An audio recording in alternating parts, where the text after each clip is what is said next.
But yeah. Thank you. Where were you when Beijing was hosting the 2008 Olympics? I was in London watching the Beijing Olympics. I was in Xinhua at the time, so actually I was there during the sailing Olympic Games. I also saw the torch relay actually outside my office. I was in South Africa watching the Olympics from my home with my family. Yeah, I was about 12 years old as well. Yeah. I was in Harbin. Really? I was studying Chinese. How did you like the Olympics?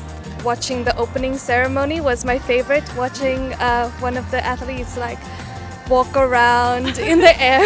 Yeah. The opening ceremony was fantastic. Yeah, it was really cool with all the fireworks at the bird nest. The formations that they did, I mean, the whole world was like, wow, that's another level. I think that's where my love for Beijing came from at first as well. Really? Yeah.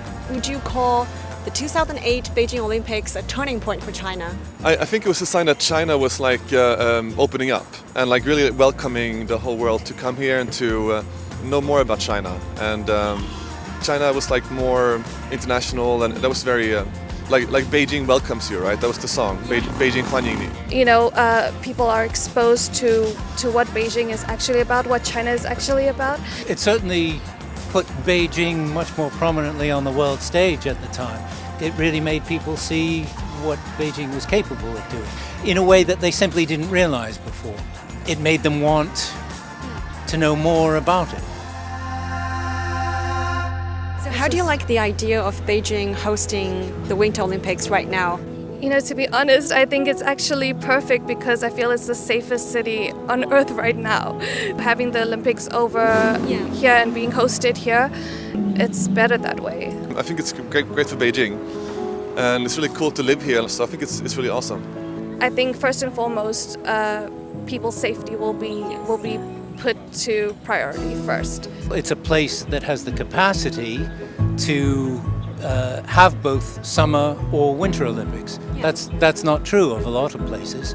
And what would you call the biggest changes between these two Olympics?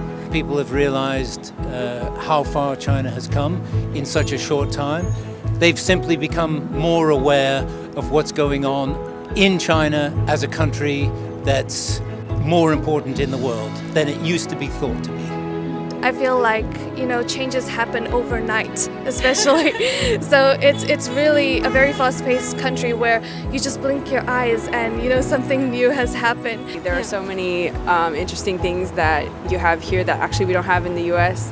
Just like, I mean, Wai Mai or Didi, WeChat and Zhifubao, everything. China was very maybe trying very hard to establish itself as a big player for the last Olympics.